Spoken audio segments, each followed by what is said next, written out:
Assalamualaikum warahmatullahi wabarakatuh. Apa kabar? Kembali berjumpa dengan saya, Hersubno Arif dari Forum News Network. Sebuah video dua orang polisi berseragam berpelukan dan salah satunya terlihat menangis di pelukan yang lainnya itu beredar luas di media sosial. Suasananya ini sangat mengharukan. Bagaimana mungkin ya ada dua orang polisi yang citranya selama ini kan gagah keras gitu, tiba-tiba ada salah satu yang menangis. Ini pasti mengundang tanda tanya besar. Video pendek berdurasi hanya 20 detik itu adalah momen ketika Kapolda Metro Jaya Irjen Polisi Fadil Imron mengunjungi Kepala Divisi Propam Mabes Polri Irjen Pol Verdi Sambo di ruang kerjanya hari Rabu tanggal 13 Juli 2022. Seperti diakui oleh Fadil Imron, dia memang sengaja menemui Verdi Sambo di ruang kerjanya di Mabes Polri di Jalan Trunojoyo, Jakarta Selatan untuk memberi dukungan. Verdi adalah adik kelasnya di Akpol dan menurut pengakuan dari Fadil Imron, hubungan keduanya itu sudah seperti saudara. Verdi ini adalah lulusan Akademi Kepolisian 1994, sementara Fadil itu tiga tahun di atasnya, lulusan Akpol 91. Jadi Fadil Imron ini satu angkatan dengan Kapolri sekarang Jenderal TNI Listio Sigit Prabowo. Sigit tentu saja merupakan bintang yang paling moncer di angkatannya 91 karena sekarang dia sudah menjadi orang nomor satu di Polri. Sementara Verdi Sambo ini juga menjadi perwira tinggi yang paling moncer juga di angkatannya. Verdi itu kelahiran tahun 1973. Jadi sekarang usianya berapa ya? 49 tahun. Dari angkatan 94 memang sudah ada 5 orang yang jadi perwira tinggi. Namun Verdi Sambo ini merupakan jenderal termuda dengan jabatan yang paling prestisius. Sebagai kepala divisi Propam, ini adalah posisi yang sangat ditakuti oleh polisi yang lain. Meskipun pangkatnya sama, tapi kalau namanya posisi kepala divisi Propam ini serem nih. Ini polisinya polisi. Verdi itu menyandang bintang 2 dalam usia, masih usia waktu itu 47 tahun karena dia sudah menjabat sebagai kepala divisi Propam sejak 16 November tahun 2020. Nah, siapa orang kedua di angkatan 94 ini? Ada namanya Irjen Pol Adi Derian Jayamarta. Ini dia kelahiran 17 Juni 1972, jadi lebih tua setahun dari Verdi dan sejak 1 April 2021 menjadi analis kebijakan utama bidang Pitkor Bareskrim Polri. Ketiga adalah Irjen Pol Suwondo Nenggolan yang menjabat Kepala Korps Pembinaan Masyarakat Kakor Binmas Baharkam Polri. Dia kelahiran 26 April 1972. Orang keempat, jenderal keempat adalah Irjen Pol Royke Hari Lenggi. Ini mantan Wakapolda Bali dan sekarang menjadi Widya Iswara di Kepolisian Utama tingkat 1 Sespim Lemdiklat Polri. Dia kelahiran ini lebih senior karena kelahiran tahun 70. Jenderal yang kelima dari angkatan 74 ini adalah Irjen Pol Dwiyono yang sekarang menjadi perwira tinggi Pak Intelkam Polri dan ditugaskan pada Badan Intelijen Negara. Dia ini mantan Kapolres Jakarta Utara dan Jakarta Utara dan Jakarta Pusat dan kelahiran pada 23 Juni 72. Dan itu pun dia baru jabatannya sebagai bintang 2 ini, baru menyandang pangkat bintang 2 itu pada 21 Desember 2021. Jadi ini bisa kelihatan kan dari 5 orang tadi, Verdi umurnya paling muda dan jabatannya paling prestisius. Walau hanya disebutkan sebagai kunjungan biasa, kunjungan seorang senior ke junior, kunjungan seorang kakak ke adiknya, mengingat posisi keduanya dan kasus yang kini tengah membelit Verdi Sambo, wajar bila momen itu mengundang perhatian dan tanda tanya.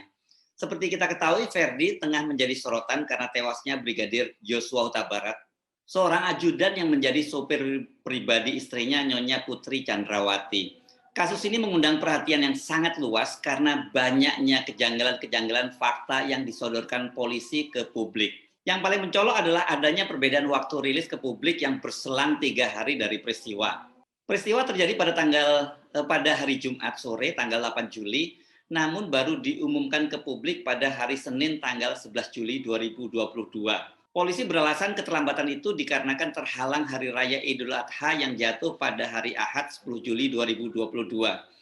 Publik kemudian juga digegerkan dengan adanya fakta yang berbeda itu di lapangan nih. Anda bisa menyimak mulai dari CCTV, mulai dari yang disebutkan hilang, mulai adanya soal tembak menembak, dan kemudian juga yang paling seru adalah ketika terjadi perbedaan tentang luka di tubuh korban yang disampaikan oleh Karopenmas Mabes Polri Brigjen Ahmad Ramadan dan juga Kapolres Metro Jakarta Selatan Komisaris Besar Budi Herdi Susianto. Versi keluarga ini selain luka tembak itu ada juga berupa luka sayatan dan juga ada luka benda tumpul.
Masih banyak kejanggalan-kejanggalan lain yang saya yakin Anda juga semua sudah menyimaknya, baik dari media sosial maupun berbagai media konvensional lainnya.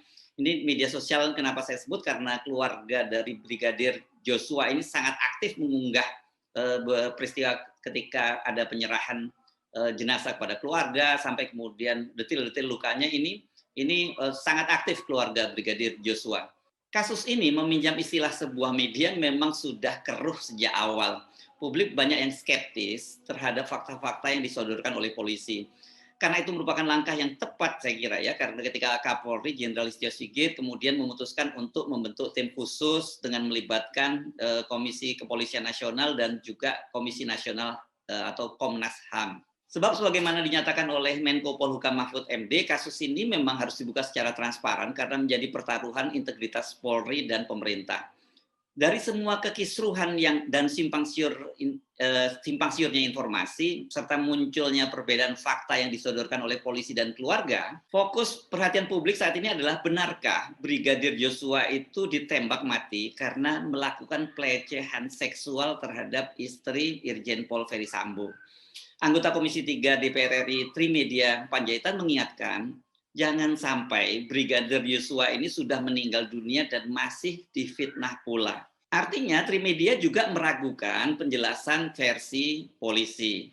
Salah satu fokus kecurigaan Trimedia adalah penggunaan senjata laras pendek oleh Baradae yang disebut menembak Brigadir Joshua. Sepengetahuannya, ini kata Trimedia, di internal institusi Polri, senjata jenis Glock, laras pendek, pistol jenis Glock ini hanya dipergunakan oleh personil berpangkat kapten atau ajun komisaris polisi ke atas. Trimedia mengaku dia bukan pemakai senjata, tetapi dia rajin membaca-baca bahwa Glock itu untuk internal Polri yang boleh memakai itu kapten ke atas. Itu semua harus dibuat terang, kata Trimedia.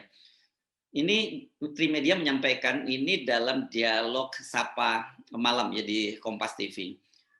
Trimedia juga menyebut ada pesan moral berkaitan dengan kasus ini, yakni orang yang mati itu, yang sudah mati jangan difitnah. Menurutnya banyak berita liar yang beredar tentang Brigadir Joshua ini. Karena begitu banyaknya, kalau istilah Kapolri, berita-berita liar itu, kemudian bangunan cerita yang disampaikan dengan apa yang orang lain sampaikan, itu saya menyampaikan pesan moral, jangan sampai orang yang sudah meninggal masih difitnah. Trimedia sejauh yang saya simak ini adalah salah satu politisi PDIP yang menyoroti secara keras kasus ini. Hari Selasa 12 Juli, politisi PDIP Bambang Pacul yang juga menjadi Ketua Komisi 3 sudah membuat jumpa pers dan mendorong Kapolri melakukan pengusutan secara tuntas. Dengan begitu, dia berharap polisi bisa membuat keterangan pers yang lebih bagus. Politisi PDIP yang lain, yakni anggota Komisi 1 DPR RI, Mayor Jenderal TNI Purnawirawan TB Hasanuddin malah mencatat sebanyak 6 kejanggalan. Salah satunya disoroti adalah soal tembak-menembak dan luka-luka di tubuh Brigadir Joshua. Hasanuddin juga mempertanyakan bagaimana mungkin seorang bintara berani masuk ke kamar istri Kepala Propam. Dalam rangka apa? Seperti sudah dijelaskan oleh Karopenmas maksud saya Karopenmas Brigjen Polisi Ahmad Ramadan, Brigadir Joshua itu menodongkan senjatanya ke kepala Nyonya Putri dan mencoba melakukan kejahatan seksual. Soal ini menjadi isu sensitif, namun saat menjelaskan kepada media, Kapolres Jakarta Selatan, Komisaris Besar Budi Herdi, mengaku belum ditemukan bukti ke arah itu. Namun belakangan Komisaris Besar Budi Herdi mengaku telah menerima laporan dari Nyonya Putri.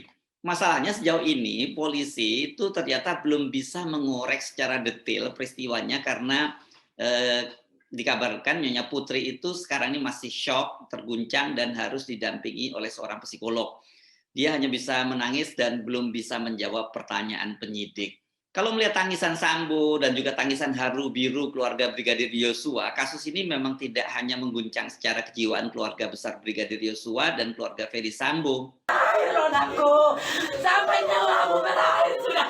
Ada Tuhan, tolong kami Tuhan.